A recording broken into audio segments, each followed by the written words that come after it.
Olá, caros alunos.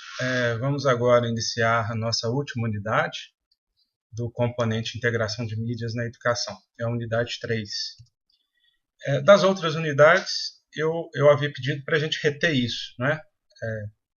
A ideia de um conceito mais alargado de mídias, não só como aparatos, mas como espaço-tempo, aquilo que permite a percepção, né? Os sentidos.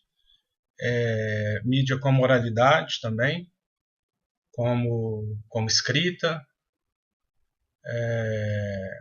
como imagem. E, e outra informação importante aí, outro pressuposto que a gente havia chamado, de que o sujeito não é passivo diante daquilo que ele recebe do mundo. Né? Ele experimenta o mundo, isso que a gente chamou de experiência estética. Né? Estesia tem a ver com os sentidos, né? Com sentir. Então ele experimenta o mundo, experiencia o mundo por meio das suas vivências, né? As suas vivências, experiências, aquilo que ele já conhece, né? Suas emoções estão sempre fazendo parte de quando ele experimenta aí essas experiências mediadas, né, produzidas pelos meios. Então é uma composição, né, que a gente tinha visto. O sujeito não é, portanto, passivo. Ele é ativo diante daquilo que ele recebe. Ele doa sentido, foi o que a gente falou, ele interpreta. Né? A unidade agora, então, a gente viu, vimos aí que é possível integrar a mídia como crítica, né? como incorporação, como incorporação, que é o que a gente vai ver agora, e também como produto mesmo, né? Como indústria, e que a gente não vai ver, mas nesse momento a gente vai se concentrar então nessa ideia, né? De como eu posso integrar a mídia incorporando ao processo de ensino e aprendizagem. O foco, então, desse ponto, integração como crítica, a gente viu que a gente poderia trabalhar com as mídias de uma forma generalizada, né, com todo tipo de informação. O foco ali, o objetivo maior ali é a formação do sujeito crítico, né, que a gente viu, do leitor crítico. Então, nesse sentido, quanto mais, inclusive, as informações vierem, né, veiculadas de forma contraditória, até melhor, né, porque aí pode-se perceber aí pontos de vista distintos, né, ideologias e intencionalidades, né, bem diversas. Né, isso ajuda a gente a trabalhar essa ideia, né, de que a mídia também ela fala de um lugar, né? Ela tem uma intenção, tem um objetivo com aquela informação. Ela não é neutra como às vezes se diz, né? Poucas pessoas dizem isso hoje. Então é breve porque é muito rápido, como você sabe. Então é uma pequena discussão sobre práticas e mediação pedagógica utilizando as mídias, né? Algumas possibilidades de uso das mídias na educação. Nesse caso aqui, a gente já a gente está trabalhando com as mídias que são muitas vezes, né, já preparadas com essa finalidade educacional, né? E não só. Então a gente vai ver como é que ela pode potencializar as mídias, né, o processo de ensino e aprendizagem. Obviamente isso tem a ver com o poder de sedução, né, com a linguagem das mídias, com o encantamento, né, que ela, né, com,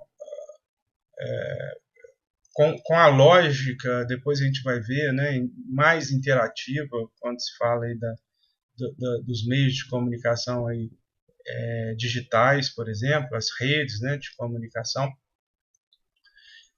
Atualmente já existem várias propostas de utilização, propostas pedagógicas, né, de utilização das mídias na educação. Existem já cursos, inclusive instituições e cursos de mestrado, de doutorado no Brasil e fora do Brasil, né?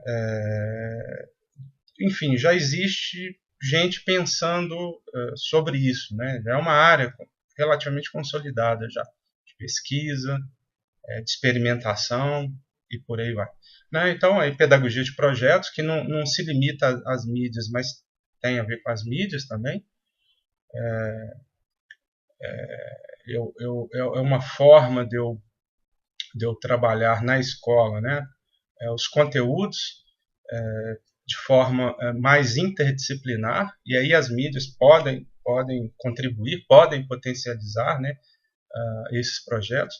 Existem metodologias específicas, como a educomunicação, né, desenvolvida pelo pessoal do ECA, da USP, Escola de Comunicação e Artes, e a mídia e educação, né, que a gente já havia comentado já. Uma primeira questão importantíssima é essa. A mídia ou as mídias por si só, aí eu estou pensando como aparato também, obviamente, elas não vão solucionar, não vão melhorar por si só a educação, o processo de ensino e aprendizagem. Né? O nosso objetivo é que os alunos apreendam melhor os conhecimentos, especialmente os conhecimentos científicos disponíveis até o momento. Né? Ela não vai mudar por si só. Então, é fundamental que o professor perceba que ele que é a forma dele atuar dentro de sala de aula que vai ser aí o desencadeador, a gente pode dizer assim, dessa transformação que se espera, né? Dessa melhoria que se espera. Se o professor não mudar o seu papel, né? Que é esse papel clássico de detentor do conhecimento, né? Para esse sujeito aí que simplesmente articula estratégias, né, que vão contribuir para a educação, se o professor não se conscientizar que é fundamental que ele saia desse lugar do detentor do conhecimento, né, do possuidor das informações, frequentemente, né, muito certamente, vai fracassar aí qualquer tipo de iniciativa. Então, é importante que o professor mude o seu papel dentro de sala de aula. Então, ele agora vai pensar-se, né, como um sujeito que articula essas estratégias, porque o sujeito construa o seu conhecimento mediado aí, né, ou com a contribuição das mídias. Então, o que se busca, então? É um novo paradigma educacional, mais participativo de todos, né, colaborativo, autoral, em detrimento ao paradigma anterior. Né? Se eu tenho um detentor do conhecimento, então esse detentor ele é aquela fonte, né, unidirecional, para usar uma linguagem lógica da comunicação, unidirecional, que transmite, né, esse conhecimento para os seus alunos meros receptores. Né? Então tem que mudar esse paradigma, né, de transmissão, de recepção passiva, né, e solitária muitas vezes. Né? Ou seja, é a passagem, né? Marco Silva fala da passagem de uma comunicação massiva a interativa. A gente vai fazer então um pequeno apanhado aí de algumas mídias, né? Mídia impressa, TV, rádio, computadores e redes, e outros que a gente não trabalhou aqui, mas que se pode trabalhar, né? Dentre outras, obviamente, fotografia, vídeo, cinema. A mídia impressa, já desde a década de 30, aí, já se conhece aí o que se chama, aí, o que ficou conhecido como imprensa escolar, do Freinet, que é converter a sala de aula numa espécie de laboratório ou de lugar de produção da mídia impressa, de uma forma geral, né? Artigos de revistas, né? Produção de revistas, de folhetos, cartilhas, né? De jornais, obviamente. Né? E o Freinet, então, comenta que isso é motivador, como você tem esse trabalho final aí mais bem acabado, né? Uma revista, uma cartilha, seja o que for, né? Você tem esse produto mais bem elaborado, os alunos se sentem mais motivados. né? Se trabalha com a memória visual dos alunos.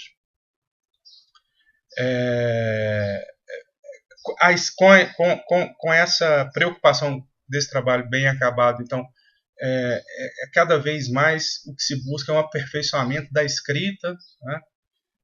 Da responsabilidade pessoal, daquilo que está sendo escrito, daquilo que está sendo veiculado, né? E, obviamente, um novo ambiente, como a gente havia dito, né? Coletivo, interativo, né? Dinâmico, e por aí vai. Então é possível trabalhar isso dentro de sala de aula. Todas as mídias a gente vai ver, né? Você pode trabalhar ali, você pode converter a sala de aula como um espaço realmente que simula de alguma forma, né, o que um aluno ou que eles experimentariam nessa instituição mesmo, na mídia impressa, no rádio, né? Como o trabalho é dividido, tudo aquilo que a gente já discutiu anteriormente, né? A estruturação, as ideologias, a questão da intenção das mídias, né? Isso tudo pode ficar mais claro e acaba ficando mais claro para os alunos, né? Quando eles começam então a produzir o material que tem que ser veiculado ali para os colegas ou para a escola, né?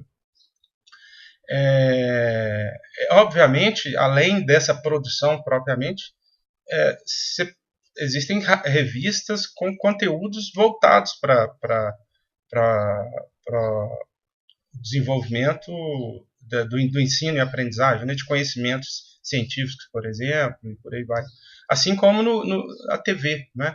Existem diversos programas hoje televisivos, né? E também no formato aí de vídeo, né? Que se pode comprar ou mesmo produções que são públicas, né? Que nesse sentido são criadas para serem distribuídas mesmo em escolas e tal, com diversos temas, tratando de diversos temas, ambiental, né? Temas relacionados às ciências, português e por aí vai. Então, os programas eles podem ser utilizados como uma fonte rica de informações complementares. Eu tanto posso utilizar aí, esses programas e fazer pequenos recortes para discutir determinados temas, como eu posso, obviamente, trabalhar programas inteiros, né, que foram criados muitas vezes com essa finalidade educativa, né. Da mesma forma, a mídia rádio, né, tem aí algumas características, né, o baixo custo, a simplicidade, o alcance, também aí uma diversidade de conteúdos, né, temáticos, científicos, jornalísticos. Lembrando que para eu produzir um programa de rádio eu preciso trabalhar os textos também, né, então tem uma etapa anterior que é importante, né, mas é uma linguagem mais leve do que os textos mais formais, científicos e tal. Então posso trabalhar a rádio escola, por exemplo, com temas locais que atraem muito os alunos, né, desde questões relacionadas ao bairro, por exemplo, ao entorno da escola, como questões relacionadas à escola propriamente, né, ao cotidiano da escola, como assuntos também relacionados à formação de atitudes, de comportamentos, né, com relação ao desenvolvimento de atitudes cidadãs, por exemplo, né, uma formação de uma sensibilidade com relação e uma preocupação com relação ao meio ambiente, dentre outras coisas, né. E aí, de novo, né, toda a estrutura do rádio ali, eu posso espelhar isso dentro de sala de aula, né, dividir as equipes, os alunos, né, e estruturar como se estrutura um rádio, né, para se produzir um programa. O rádio também foi muito utilizado em vários projetos de educação à distância, né? Pode lembrar disso aí. E eu posso, nada impede ao professor, à escola, que criem esses projetos também utilizando rádio para formar determinados conteúdos, desde conteúdos como o rádio foi utilizado, né, mais técnicos, por exemplo, a conteúdos mais científicos. Bom, os computadores, então, e as redes, para finalizar aí, eles rompem com essa tradicional demarcação, imagem, oralidade, escrita, né? Com o hipertexto e a hipermídia, o que a gente tem uma nova lógica de organização da informação. Você tem todas essas mídias, como a gente viu, né? Imagem, oralidade, escrita, fundidas no mesmo suporte, a gente pode dizer assim, a ponto de alguns autores chamarem isso de um novo tipo, né, ou um tipo contemporâneo de razão, né, hipertexto e a hipermídia. Por quê? Porque ela se caracteriza aí por essa nova epistemologia, outro nome que se dá também, ela se caracteriza por ser capaz de trabalhar de forma o conhecimento de forma simulada, né, por simulação. Ela é interativa, recursiva, né, nômade em certo sentido, é criativa, permite a autoria. Então é isso. O hipertexto, nesse caso, assim como a hipermídia, elas permitem um acesso não linear, como um livro, por exemplo, né, à informação. E uma informação que me vem agora por meio de várias mídias, não é? Eu posso estar utilizando várias mídias para ensinar um mesmo assunto. Posso usar texto, posso usar imagens, posso usar um vídeo com explicações sobre o tema, posso usar um simulador, posso usar um jogo eletrônico. Então você tem uma diversidade enorme de possibilidades, né, que os computadores agora permitem. Né? Então a gente tem aqueles meios anteriores que são conhecidos como meios analógicos ou eletrônicos, e agora os digitais. Né? E o uso, então, posso usar então, como repositório, um uso básico, né? Eu busco informações por meio dos vários buscadores que existem, e documentos, há um universo de informação agora de boa qualidade, né? Bibliotecas inteiras disponíveis, com artigos, com livros, com imagens, com, com voz, né? Tratando dos mais diversos temas. Os computadores e as redes permitem também, nos possibilitam, aí, nos disponibilizam ferramentas de construção da informação, de mensagens, né, mensagens de texto, mensagens visuais, por meio de imagem, oralidade também, vídeo. Nos permite a criação de hipertextos, hipermídias, jogos e simuladores. Né? Tudo aquilo que se fazia, né, TV, vídeo, a própria mídia impressa, de forma isolada, por isso que se fala de que os computadores e as redes elas rompem com essa demarcação. Tudo aquilo que se permitia antes, o rádio, eu posso fazer agora nos computadores. Posso ter rádio no computador, posso ter um canal de TV no computador, posso trabalhar a mídia impressa, jornais, revistas no computador. E posso fundir isso tudo, né, por meio de hipermídias, hipertexto. Posso interligar isso tudo. Bom, alguns desafios aí, breve, né, isso exige investimentos, equipamentos, informação, em conscientização, né, muitos professores ainda resistem, investimentos para se romper aquilo que EAD ficou conhecido como solidão virtual.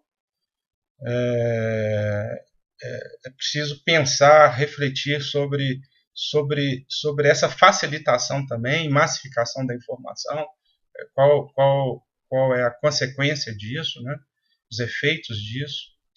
É preciso outro desafio é mudar o currículo, os currículos tradicionais, como a gente viu, da mesma forma que é difícil mudar o papel do professor, né, daquele que tem que deixar de ser o que transmite, mas o que articula, né, a sala de aula, as estratégias. Da mesma forma, é difícil mudar os currículos, né, que tendem a ser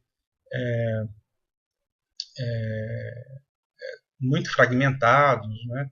E aí a pedagogia de projetos que a gente viu contribui muito para interligar as áreas, né?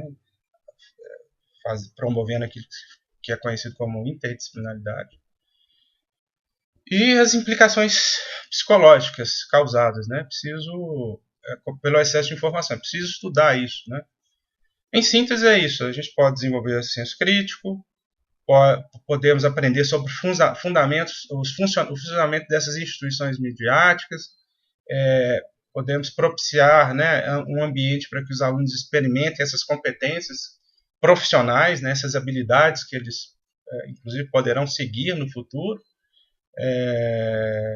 e atentar às demandas sociais, né, as mídias, trabalhar todas essas mídias na sala de aula, nos permitem, então, né, atentar para as demandas sociais, os contextos, né, sensibilizar os alunos com relação aos problemas do seu entorno, da sala de aula, dentre outras coisas.